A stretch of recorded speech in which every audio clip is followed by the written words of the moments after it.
Hey, and welcome. You're tuning in to Unbreakable Hope with me, your host, Jessica Rose. This podcast is all about seeking the light. In each episode, we chat with someone who has either overcome the darkness or who is actively spreading light within their own community. So let's jump into today's episode. I'm super excited to be able to introduce you to today's guest, Stacee Longfellow. Stacee has accomplished so much in her life, from being a veterinarian, an entrepreneur, surviving some pretty rough times in life, like we all have, but she's a speaker, she's an author, and she's a fellow podcast host. So jump in with me as we chat today about all things life and how to just get through it. Well, thank you so much for being here. I'm super excited to get to know you more and hear your story. Oh, thanks for having me. Awesome. Well, we're just going to dive in. I'll pass it over to you, let you kind of give us a little bit of introduction, and we'll jump into our chat. Well, the short story is by heart and trade, I am a veterinarian. I became a veterinarian when I was 25 years old, and I practiced in the trenches in a small animal practice and in an ER for about 20 years. And along the way there, I came up with this idea that wouldn't it be cool if I could communicate with my clients in an app, like on my phone, because phones were starting to become a thing like in 2010. And I thought, well, how does one communicate with clients in an app? And I realized, you've got to have an app builder. And I Googled it and found this random person in California that helped build an app for me for my clinic, and my clients loved it. They could do things like order food or request an appointment. And I just started growing that and telling my friends, my colleagues about it. And they'd say, can you build an app for me? And I'm like, I guess I could try. And so on nights and weekends, I would be building apps, so to speak, for my colleagues. And I decided to kind of go Shark Tank on it. And I went all in 2013, quit my job and decided to start this company. And I literally had no idea what I was doing. And that ended up just growing and growing. And I sold it a couple of years ago to a big pharmacy corporate thing. And then I retired. I got a little bored, so I decided to write a book called Stop Acting Like a Girl, based on my experience of, there's mostly women in my field. 85% of veterinary people are women. And when you start working with the motherships, though, the corporate entities, and then fast forward when I had my technology company and I'm raising money and trying to sell it and these sorts of things, I'm mostly dealing with men. But there were a few women up at the top, and I started really paying attention to what do these ladies do that are different than everyone else. And so I decided to write a book about it. That's really exciting. I love that you share that you've been a veterinarian since you were 25. My parents, I've been a vegetarian since I was 7, and they swore I was going to be a veterinarian. But I was in that, like, I love them too much. I don't know how I could, do surgery on them or, give them a shot or anything like that. Now I feel like I've gotten to that old cynical age a little bit. Oh, I used to have this t-shirt that said, I love animals. They're delicious. Isn't that terrible? I love that so much because I was very polar opposite when I was a kid. A lot of people ask me this, so I'll just go and share it. So the reason I've been a vegetarian since I was 7 is I raised chickens, but they were my pets. Mm-hmm. And Ruby died. So my dad helped me dig a hole under a shade tree to bury Ruby. And then I went inside and I was helping my mom with dinner, and I opened the package of chicken and I helped her with dinner. And of course I have older brothers. So their mentality was like, this is perfect. They said, "Ooh, I hope Ruby tastes good. Oh yeah, she's gonna be with you forever." So I threw my plate. My mom did the, "I'll kill you later." And then she looked at me all concerned. She goes, I don't understand. Like, that's not Ruby." And I said, "Oh my God, it's somebody else's Ruby, Mom." And the Oh, fact that I made that connection and then I jumped in, I joined PETA. My first like essay in school was on animal testing. It was on toothpaste and rabbits, and I just went like all in. mm-hmm. And I went through the Marine Corps as a vegetarian. I Mm-hmm. starved. I started death. I lost so much weight. It was crazy. But yeah, I just kind of I stuck with it. And then over the years, I got further and further away from maybe the emotional drive of all of that. So I still have different things that I do now, and a lot of my diet is more some of these substances are foreign to my diet. So Hmm. my reasoning behind it has changed a little bit, and my emotions behind it have changed a little bit too. But it's so fun, and it's nice to meet people who are able to do those things. And that's something I didn't know. It's interesting. My pet's vets, there's two women that work at the clinic. So I don't know. I guess I didn't really expect that to be a very woman dominant field, Yeah, it's but dominated. And it wasn't, I think it was like in the mid 70s where they finally let women come into veterinary school because they there was a law that was passed and prohibited the veterinary schools from refusing to let women in anymore because traditionally they said they could not be veterinarians because they were just going to go on and be mothers and they weren't going to be able to, have a job and have a family. wow, it is so wild having conversations like this and just really thinking back, like, that wasn't that long ago. I know. And it was in the 80s that flight attendants, I just learned this. It was in the 80s that flight attendants could have that job and be married. Because prior to that, they only wanted single flight attendants because they felt the male passengers enjoyed that more. It's not that It is, long ago. yeah, it is very interesting. I think that's like a whole conversation that we could just go and dive deep on. It's very interesting to see how far we've come in Mhm. even just a short amount of time. It's wild. I love how thoughtful you were with that and how useful something like that would be for my own crazy life. As a full-time caregiver to my husband and all the hats I wear, I have taken on caring for my husband's dog, one of my mother-in-law's dogs, and then my cat who's on autopilot. He has an auto feeder, he has an auto litter box, like he lives his best life, right? The dogs require a bit more attention and a lot more of my money. So something like vet to pet sounds like something I need to have a conversation with my vets about. Like, hey, this is a really good option. And I just think how cool is that? You were saying, hey, phones are kind of coming new. I want a better way to connect, an easier way to connect. And then how it grew so much from that.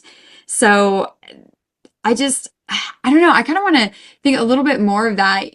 You were saying that some of your colleagues were reaching out like, hey, I want this too. It sounds like this was received really well, even by your clients. Were there any barriers to getting it started for yourself? And then when you finally said, okay, I'm going to go all in, what did that look like? Right. So it, I think it solved a lot of pain points just organically that we all had. That's why it was sort of an easy sell because the veterinarians didn't have a lot of options this way. And, we're trying to see as many clients and patients as possible. So I built it to make my life easier. And it turned out the clients were like, hey, I don't want to call you to make an appointment anyways. I want to use my phone to do it. And I was just at the right time where technology was starting to come up and this could be a thing, definitely early on. And some people didn't understand what I was doing. My parents were very conservatively understanding in the fact that they're like, wait a minute, you're going to quit your job that you went to school for and you paid so much money to get this education and you've been thriving and doing this. You're going to go do what? And so I had a bit of naivety to it. And I guess you could call that imposter syndrome, but I have always had such a spirit of curiosity. Like, how does that work? And is this possible? And I've come to just really believe anything is possible, really, if you can figure out how to put all the pieces together. And yeah, I started doing these apps and I was kind of I was doing both jobs, right? And I was at this critical point where I was really spread way too thin, like for a long time.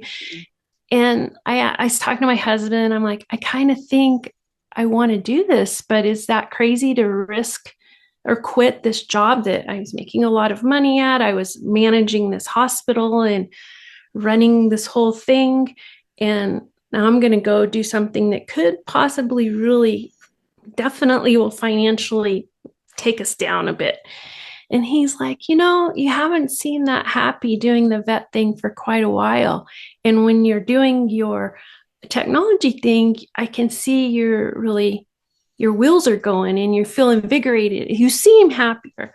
He goes, we can sell stuff. We aren't married to our material things that much. And I said, all right. He goes, go for it. What do you got to lose? You can always go back. I'm like, okay, I'm gonna do it. And so I just kind of, I guess, put my big girl pants on and decide I turned in my resignation and rented a little like 300 square foot office downtown so I could have high speed internet because I live out in the country here in this mountain town in Colorado, and started in just like, okay, let's figure it out. That's so cool. And that's amazing that you had that support from your husband, because I know there's lots of times where I mean, even in my own relationship, I can think of one situation specifically where it was a little difficult for my husband to be in an emotional state to be able to support me in that. There's a lot of barriers that goes in that. It's a whole long story, but looking back, like very understandable. So it's great to be able to have that support to say like, yeah, let's do this. Let's go for this. And I'm assuming that that was probably the same when it came to writing your book too, and being able to tell this story of, hey, let's go, right?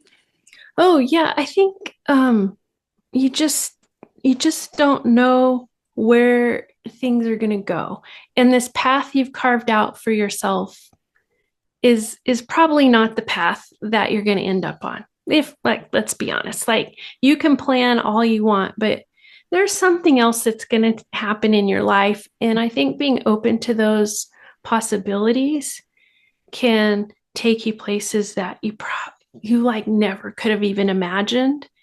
And wouldn't life be kind of boring if you just did the exact thing you decided you were going to do when you were like 20?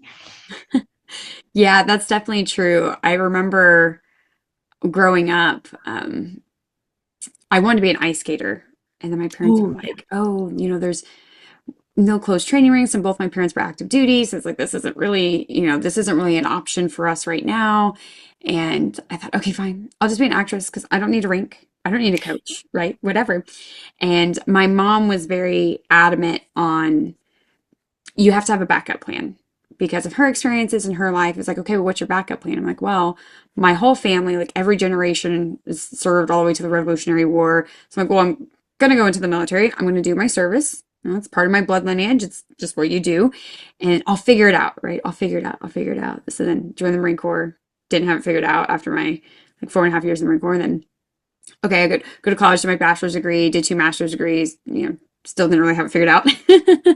And I like to joke now, like suicide prevention just kind of found me in a beautiful way. There's a lot of people who, unfortunately, suicide prevention found them in a life and personal experience way. And I'm blessed that it found me just in a career way. And it's been such a joy for me to be able to work in that and do that. And just something I wouldn't have imagined. You don't think of that like when you're 12, like, I'm going to teach people about suicide and overdose. Like, this is going to be so much great fun. I mean, we don't even really talk about that, which is part of the problem. But, again, Did you know that veterinarians are like the third or fourth? They're definitely in the top 5 of professions with high suicide rates. It is astonishing so if we really dug into all the research, like all these different professions, one thing that links a lot of them is the actual knowledge and accessibility, right? So anyone in the medical field, like veterinarians, you have the knowledge and you have the access to the means. And that's a big thing. And that's why veterans, police officers, firefighters, all these different career fields in that first responder or medical field. I think that with veterinarians, a lot of people forget that that's still a medical field. Medical field for animals, but still a medical field nonetheless. And that's a really important aspect when it comes to suicide prevention. We also talked about in a lot of initiatives I've helped work on is people's pets or sometimes their significant relationship Mm-hmm. So sometimes they'll go to the veterinarians and try and like make sure that there's a plan for their animal. Or unfortunately, when people do get to a point where they're addicted to narcotics, they go to the veterinarian to get Mm-hmm. medications for their Mm-hmm. animal that thus then they end up using. So veterinarians are a great starting point and a great community saver for both their own lives, but also members of their community's lives too. Oh yes, absolutely. I've been the person on a number of wills for people for their pets, Mm. and definitely have. I mean, there was a couple not far from where I live that they were older, and I think they decided to have a joint suicide, and they did all the animals too that I took care of. They did everybody. And it's just these kind of things are super tragic. But veterinarians have a particularly hard go of it because there isn't really a health insurance program. There isn't aid for animals. And so the way the pets in the last 15 years have become almost like children to a lot of people. They've replaced children in for many people.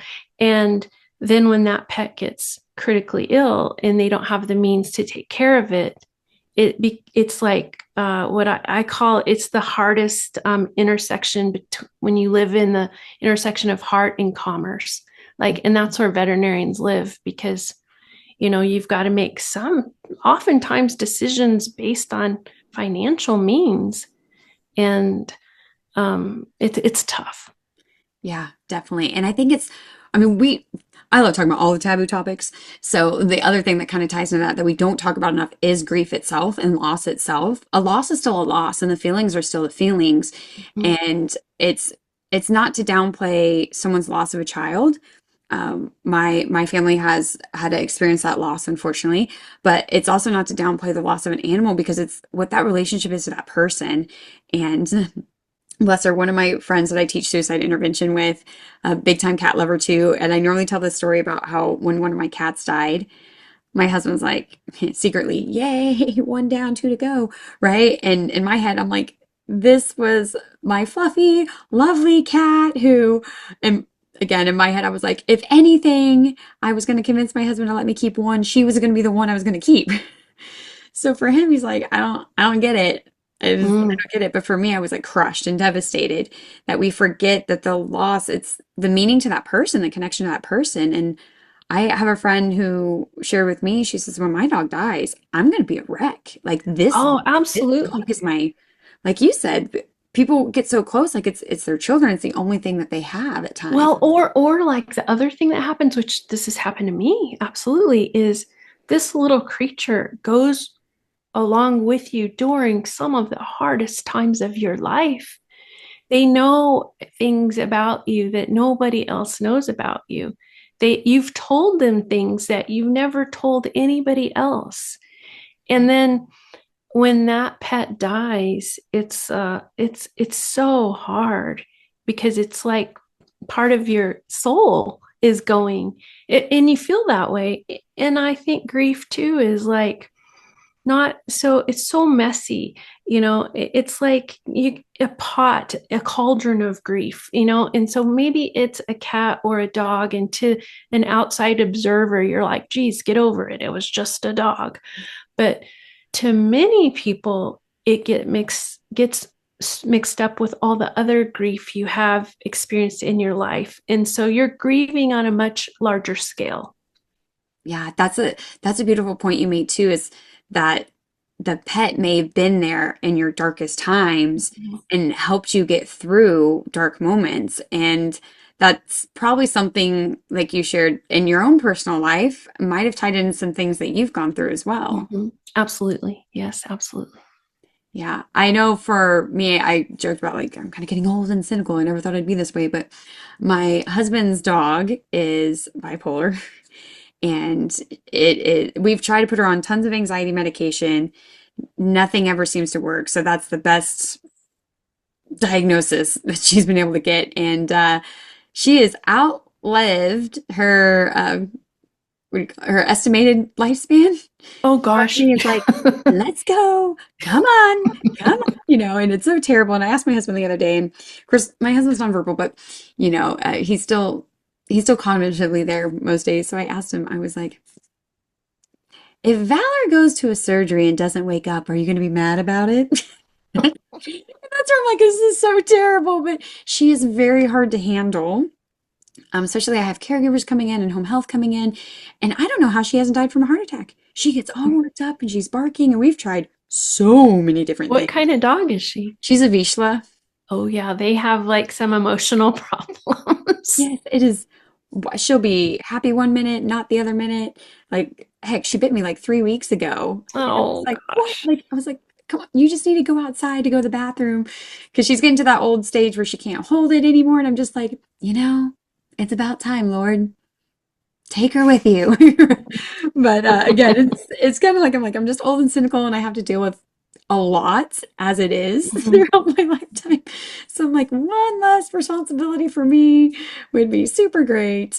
But it's still, and there'll still be there'll still be some emotions. I'll still feel a little sad about it, but there'll also be a lot of relief for me. She goes. My cat, mm, yeah, I'll probably be sad about that too, but there's no replacements for me. Not with my lifestyle, not now. And we thought I was going to have the farm and save all the cats and all the dogs for all eternity. And that's not the life I live. So going back to saying, like, as a kid, you think one thing, and as you get older Right. and your life keeps changing, your thoughts change, your priorities change, and yeah, your life looks a little different. Absolutely. You've gone through some pretty hard things in your life, which have led you to where you are today. What are some things that helped get you through those dark times? Or maybe Mm. those dark times are still kind of with you and you're just living with them. What are things Yeah. maybe in the day to day that really help you move forward and through? Yeah, I think for me, some of the hardest things I went through was when I was really young. Like I got my first job in Portland, kind of my first time really living on my own, going to a place all by myself, and nothing bad had ever happened to me before. And I was about 26, and the girl in the apartment above me got murdered one morning and by a serial killer. And I was turned out to be the key witness in that. And that was like the first time I realized, oh my God, I'm like, this is there are mean people in the world. I grew up in a really small town, and I Mm. just had like never bad things. No, nothing bad had ever happened. And I was dating this guy, and we had just been dating, and I moved in with him right away. And then I married him right away, which turned out to be horrible, horrible, like first marriage. And I divorced him after 4 years because he got another girlfriend while we were married and got her pregnant. Right. So many, like for me, traumatizing things happening to my little young idyllic self. And I just was pretty shook after that, and had a lot of trouble figuring out like where I fit in the world. I think ultimately there is no easy way, right? I just put one foot in front of the other. I was just sad for a while. I know I got a therapist. They tried to put me on medication. I'm like, well, I don't think I have like a chemical imbalance. I'm going through some hard stuff. I'm just going to have to go through it. And I have great parents. Have great friends. I threw myself into my work, and I just plugged along and just found my way through all the shit until I could see the light at the end of the tunnel and kind of realized, like, okay, I can do this. I had always wanted kids. I just thought that was going to be a big part of my life. Turns out I never had kids, and life just kind of happened. And I think, I don't know if I believe everything happens for a reason. I'm really on the fence about that saying, but I do feel like there are different avenues to happiness in life. Mm. That's a great way to say it because I feel the same way with the whole everything happens for a reason. We can make a reason out of anything, and it's just kind of figuring out what does that really mean. And for life, I mean, you said it yourself, right? Is going through it. I feel like we either can go through life or we can let our life go through us, and Mm-hmm.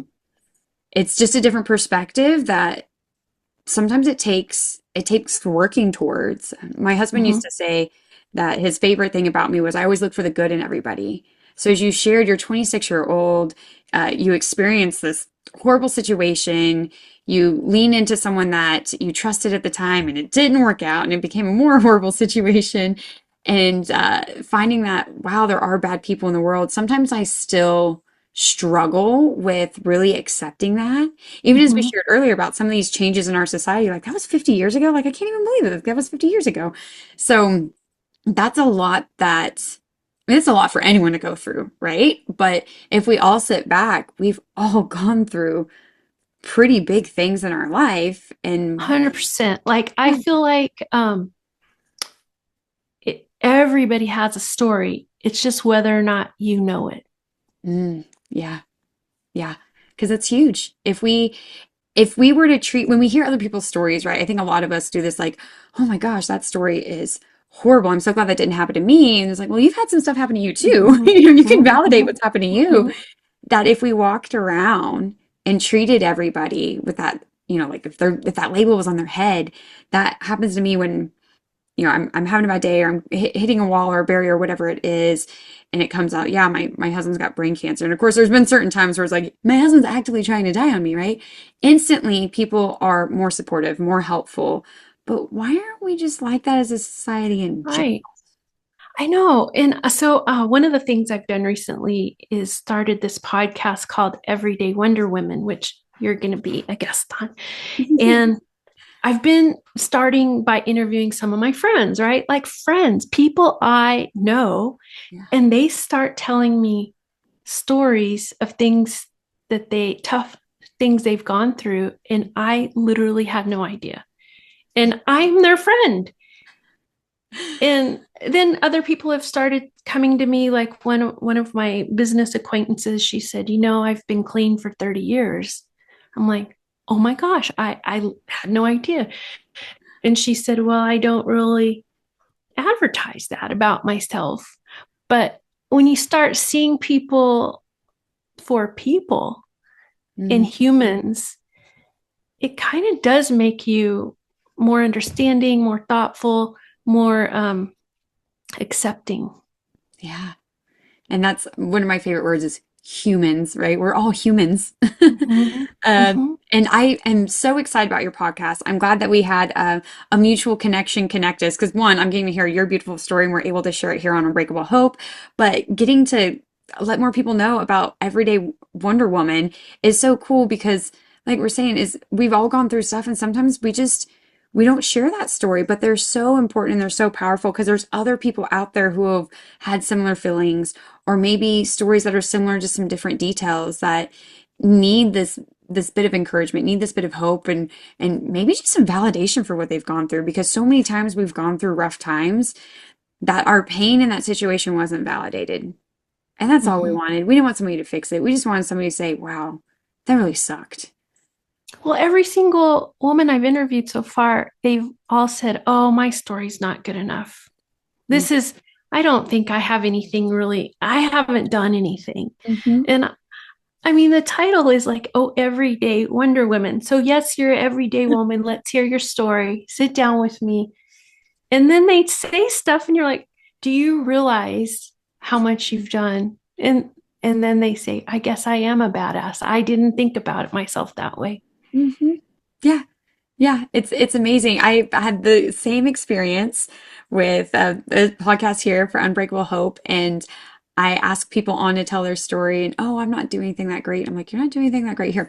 Let me go ahead and list your accomplishments that I know of, and those are the ones, like you said, like as friends, sometimes we don't know. Heck, I had a friend who I had no clue that she had been an alcoholic. Anytime we had parties or she was at events, she was always really great at, oh, I can't, I'm driving, I'm not staying long, whatever, whatever. And then an incident happened where she'd gone on a date with this guy, and it was a relatively new guy. He was meeting her at her house, and her roommate or close friend or something had texted me saying, "Hey, I haven't heard from her." And instantly my mind goes to she's dead on the floor. Like, I'm like Yeah. very, Yeah. very extreme thinking all the time for people who know me personally. Like that is my norm. So I go over to her house with my husband, and I'm like, I gotta mentally prepare that she's going to be dead, and I'm gonna have to call the cops. And I'm gonna have to give them all the information I know. And sure enough, we go to her house, and no, she was just extremely intoxicated because this guy he was trying to like impress her. So he bought like the liter bottles of every type of alcohol into her house. So when Oh I no. realized that that's what it was and we were talking about it, I had another amazing friend of mine. He came to talk to her, and she says, "Well, I don't have a problem." He says, "The problem is your friend right here didn't even know. So how is she supposed to support you Mm-hmm. in these situations?" Mm-hmm. Of course, I told my husband, I was like, "Hey, you need to stop pushing to stock the bar party at her house. Like this is not good." And sometimes we just, I don't know. I don't know if that also goes to the level of societal pressures and the embarrassment and the Mm-hmm. stigma that comes with addiction. But let's be real, we're all addicted to something. We all are. And you know what? So even just speaking of alcohol, I don't love the taste of alcohol. I definitely don't want the calories. And but when you're at a like a business social thing or something, and it's like one of these open bar scenes, Hmm. you almost feel so much pressure to fit in by having a drink. And, I try to can't just have water because why does that seem weird though? Like, what's so Yeah. wrong about just drinking water, which is healthy for you? We're supposed to all have a glass of wine or a beer. I don't know. I struggle with this too. That's a really good point, is because if you're drinking water instantly, there's a problem with you. A friend of mine just Right. shared, There's a problem because you're not putting, if you really dissect this down and you think, all right, alcohol is basically some form of poison, and I'm choosing to not put poison in my body, I'm the weirdo. yes. And my friend, she ordered what was it? She ordered a Virgin Bloody Mary, I think it was. And the bartender asked her, "Well, what's wrong with you?" Oh my gosh. Yeah. See, that's society norm. She said, I'm pregnant." And he was like, "Oh." And then she said instantly after this goes back to what we were just saying, right? Instantly after that, he was like, she was VIP. "Oh, you need to go to the restroom and get front of the line. There's an extra one back here." Like, it was so interesting to hear that story. And that is that is something that we don't talk about enough. Is like, Mhm. you're drinking water because, like you said, I'm trying to be healthy. I don't drink to get drunk because I have stuff to do the next day. Right. And, I'm and like, now, and now that you have even have to watch these influencers or whoever say, if you want to drink water at a business function and appear normal, you need to just put a lime in it oh, or make it carbonated so no one will really know. I'm like, oh my, are we have to go to all this trouble? yeah. That's literally something I used to do.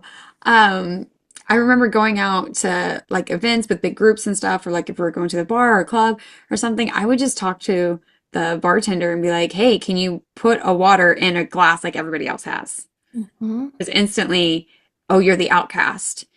Yes, So I yes. taught a few other women to do that too, because one woman was very uncomfortable drinking because she's like, "I don't know all these people. I don't trust all these people, Mhm. blah, blah, blah." I was like, "Then just get water." And she's like, "Well, then they're going to ask all these questions." I'm like, "Then just pull the bartender off to the side and be like, 'Hey, help me out here.'"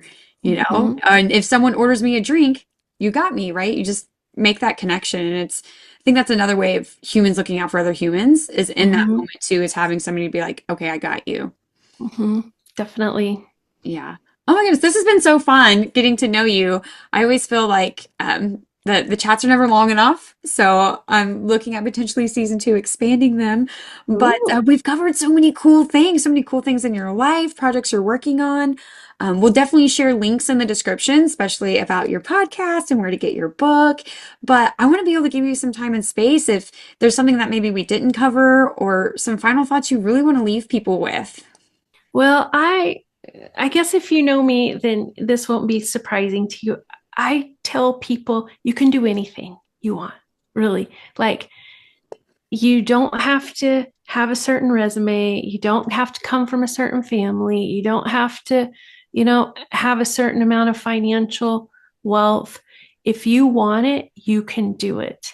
And you don't even have to know that much about the thing you want to do, because as long as you're willing to learn and put the hard work in, literally you can do whatever you want.